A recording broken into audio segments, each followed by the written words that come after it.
बोलो गुरुदेव भगवान की जय। प्यारे कृष्ण कन्हैया लाल की जय। महाराज भगीरथ की शिव आराधना। महाराज सगर के 60,000 पुत्र कपिल की क्रोधाग्नि से भस्म हो गए थे। बहुत दिनों बाद सगर के वंश में समुत्पन्न राजा दिलीप के पुत्र महाभाग भगीरथ ने गोकर्ण तीर्थ में 1000 वर्ष तक कठिन तपस्या कर ब्रह्मा जी को प्रसन्न किया। वे प्रसन्न होकर वर देने के लिए देवताओं को साथ लेकर महात्मा भगीरथ के पास आए और वर मांगने के लिए कहने लगी। भगीरथ ने हाथ जोड़कर कहा, भगवान, मेरे पूर्वज इस समय न जाने किस दशा में पड़े हैं, उनका उद्धार करना मेरा परम कर्तव्य है। हे देव, आप ऐसा प्रयत्न कीजिए कि गंगा जी इस भूलोक में आकर अपने पावन जल से मेरे पूर्वजों का उद्धार करें। ब्रह्मा जी ने कहा, मैं गंगा जी को तो भूलोक में भेज दूंगा, पर उनके प्रवाह को रोकने की शक्ति पृथ्वी में नहीं है। इसके लिए दया सिंधु भगवान शिव जब तक कृपा नहीं करेंगे तब तक कार्य सिद्ध नहीं होगा। वे ही गंगा जी के प्रवाह के वेग को रोक सकते हैं। इसलिए हे भगीरथ, तुम उनकी आराधना करो।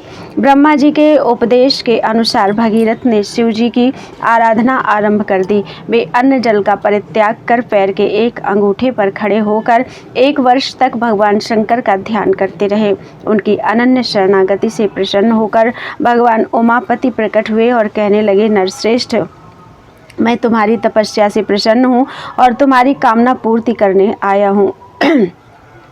मैं गिरिराज कुमारी गंगा देवी को अपने मस्तक पर धारण कर तुम्हारा प्रिय कार्य करूंगा।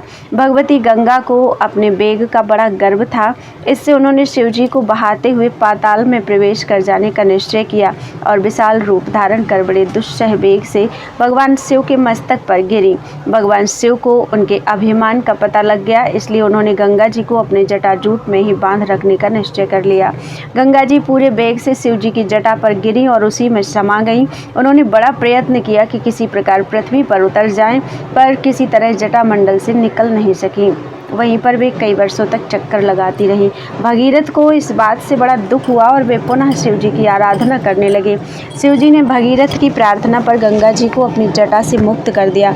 उस समय गंगा की 7 धाराएं हो गई। ह्लादनी, पावनी और नलिनी नाम की गंगा की मंगलमयी 3 धाराएं पूर्व दिशा की ओर बह पड़ी। सुचक्षु, सीता और सिंधु नाम की 3 धाराएं पश्चिम दिशा को प्रवाहित हुई और 7वीं धारा के रूप में पतित पावनी भगवती गंगा महाराज भगीरथ के रथ के पीछे चली। सुंदर रथ पर बैठे हुए भगीरथ आगे आगे जा रहे थे। पीछे पीछे भागीरथी गंगा उनका अनुसरण कर रही थी। अनेक देवर्षि, गंधर्व, यक्ष, सिद्ध आदि इस अद्भुत दृश्य को देखकर मुग्ध हो गए। देवता लोग भी आकर इस गंगावतरण के दृश्य को देखने लगे।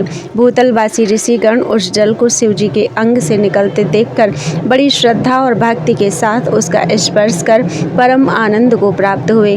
गंगा की वह धारा भूलोक के प्राणियों का उद्धार करती हुई रसातल तक चली गई और वहां पहुंचकर उसने भगीरथ के भस्मीभूत पितामहों का उद्धार किया। यह सब विलक्षण कार्य महाराज भगीरथ की शिव भक्ति का ही परिणाम था। बोलो वृंदावन बिहारी लाल की जय।